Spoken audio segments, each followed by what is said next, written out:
महाराज, पितामह का वध श्री करने के कृष्ण ने लिए अपनी श्री प्रतिज्ञा कृष्ण की ने तोड़ी। सुदर्शन देखने के चक्र लिए उठा वीडियो को लिया है। पूरा जरूर क्या? देखें। रुक जाओ केशव, केशव रुक जाओ, रुक जाओ केशव, रुक जाओ केशव, रुक जाओ माधव, रुक जाओ। भगवान कृष्ण ने अपनी प्रतिज्ञा तोड़ दी। रुक जाओ केशव, रुक जाओ माधव, रुक जाओ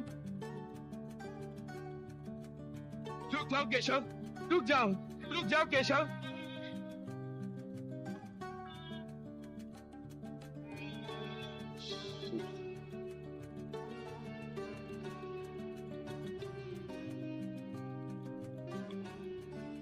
रुक जाओ माधव, रुक जाओ केशव, रुक जाओ माधव, रुक जाओ।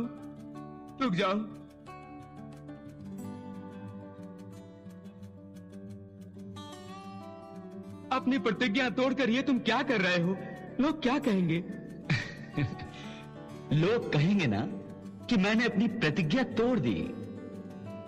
कल का इतिहास मुझे दोष देगा ना कि मैं कहता कुछ हूं और करता कुछ। ठीक है, मेरा नाम बदनाम होगा ना, तो हो जाने दो, परंतु मैं अधर्म को धर्म पर विजय प्राप्त नहीं करने दूंगा। मैंने मानव रूप में अवतार इसलिए लिया है कि अधर्मियों को जीतने का अवसर ना दूं। मेरा जन्म ही धर्म की रक्षा के लिए हुआ है। हे पार्थ, जब धर्म की रक्षा के लिए शेष कोई नहीं बचता, आशा की अंतिम किरण भी अधर्म के अंधकार में डूबने लगती है। जब मेरा अर्जुन भी कायर हो जाता है, तब मैं स्वयं आता हूं धर्म की सुरक्षा के लिए। इस समय भी मैंने अधर्म के अंधकार को आशा की अंतिम किरण को निगलते हुए देखा है। इसलिए विवश होकर मैंने यह सुदर्शन चक्र धारण किया है।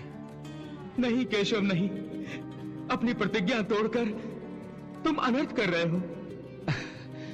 अनर्थ मैं नहीं, अनर्थ तुम कर रहे हो।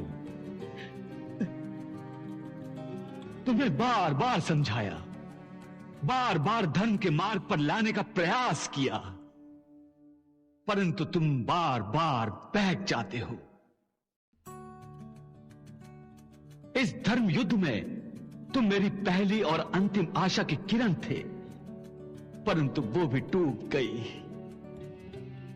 तुमने मुझे हर बार निराश किया है अर्जुन, निराश किया है। मैं अब तुम्हें निराश नहीं करूंगा। तुमने तो अपना भरोसा ही तोड़ दिया है। अब मुझे तुम पर विश्वास नहीं रहा अर्जुन।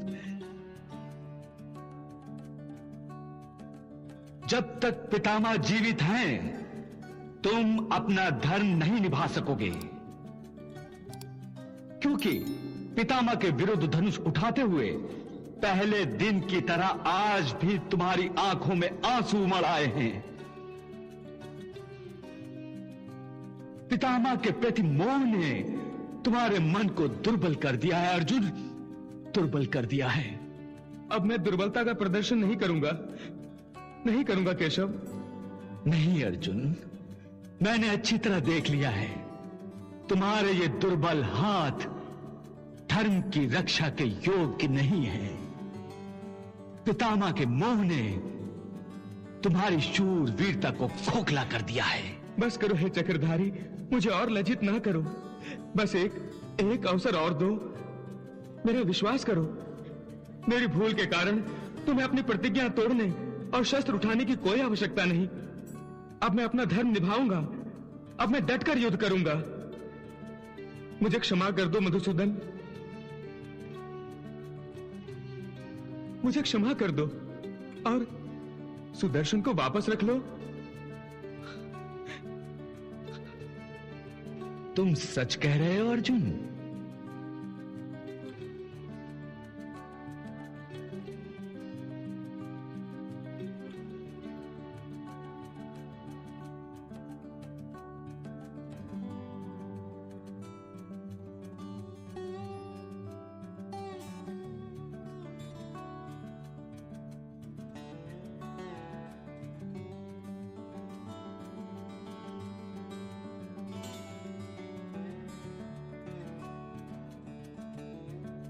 चलो केशव, वापस अपने रथ पर चलते हैं। चल की जय हो प्रभु। प्रभु,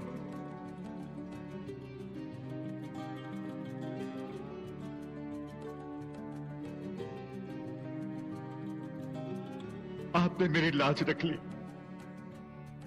इसलिए मुझे अपने चरण छूने दो। अरे नहीं पितामह, ये आप क्या कर रहे हैं? मैंने आपके लिए कुछ नहीं किया। नहीं प्रभु नहीं, ये सब आपने मेरे लिए ही किया है। कोई जाने ना जाने, परंतु मैं जानता हूं कि आपने अपने इस तुच्छ भक्त की बात रखने के लिए ही सुदर्शन धारण किया है। ये आप क्या कह रहे हैं पितामह? प्रभु, मैं सच कह रहा हूं। जिस समय आपने शस्त्र न उठाने की प्रतिज्ञा की थी, उस समय मैंने भी बिना सोचे समझे जोश में आकर आपकी प्रतिज्ञा तोड़कर आपको शस्त्र उठाने के लिए विवश करने की प्रतिज्ञा की थी। परंतु बाद में भूल समझ में आ गई कि मुझ जैसा तुच्छ भक्त तो क्या, भगवान को कोई भी अपनी प्रतिज्ञा तोड़ने पर विवश नहीं कर सकता।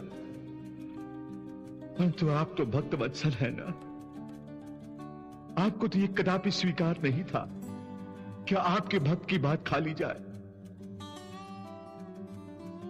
कोई जाने ना जाने, परंतु मैं जानता हूं कि आपने केवल इस भक्त का मान रखने के लिए अपनी प्रतिज्ञा तोड़ी है।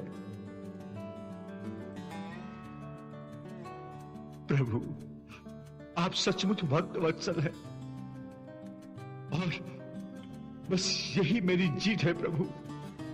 इस युद्ध में मेरी सबसे बड़ी जीत यही है प्रभु कि आपने मेरी खातिर अपनी प्रतिज्ञा तोड़ दी।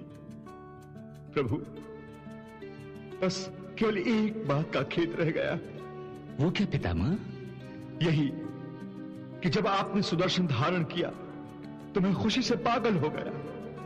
मुझे लगा कि अब मेरे मुक्त होने का समय आ गया है। अब मुझे आपके हाथों मरने का सौभाग्य प्राप्त होगा।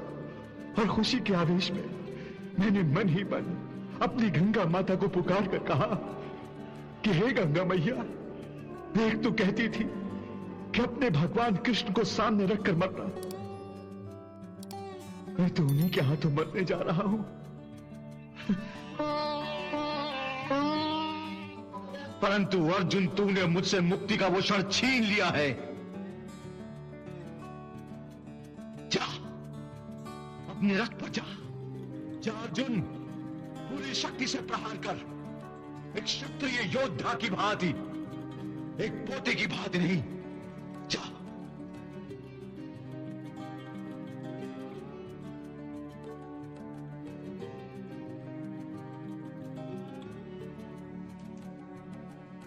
हे महादेव, प्रभु ने सुदर्शन चक्र धारण करके इस युद्ध में शस्त्र न धारण करने की अपनी प्रतिज्ञा भंग की है।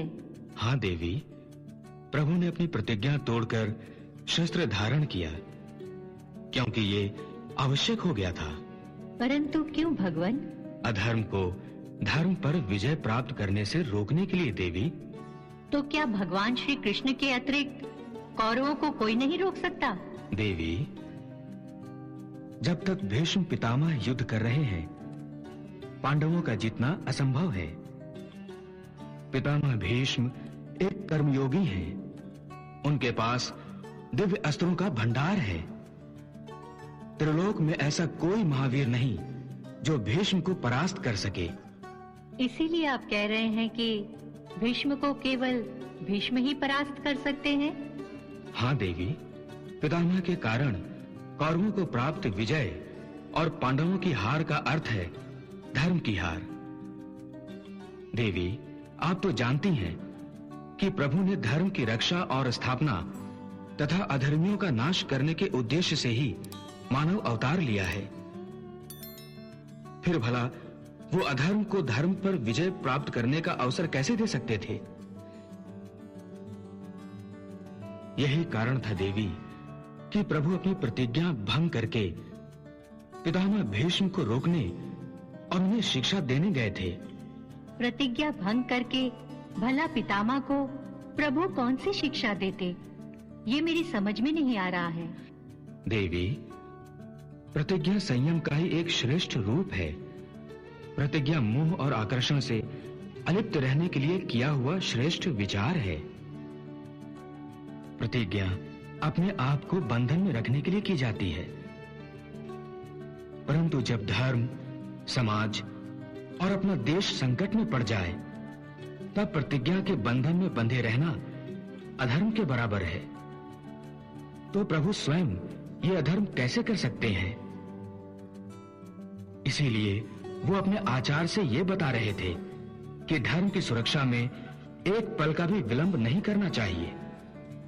प्रभु श्री कृष्ण सुदर्शन चक्र धारण करके पितामह भीष्म के माध्यम ऐसी वीडियो को से देखने के लिए वीडियो को लाइक और समस्त चैनल सब्सक्राइब संसार करना को मत भूलें। यही शिक्षा देना चाहते हैं।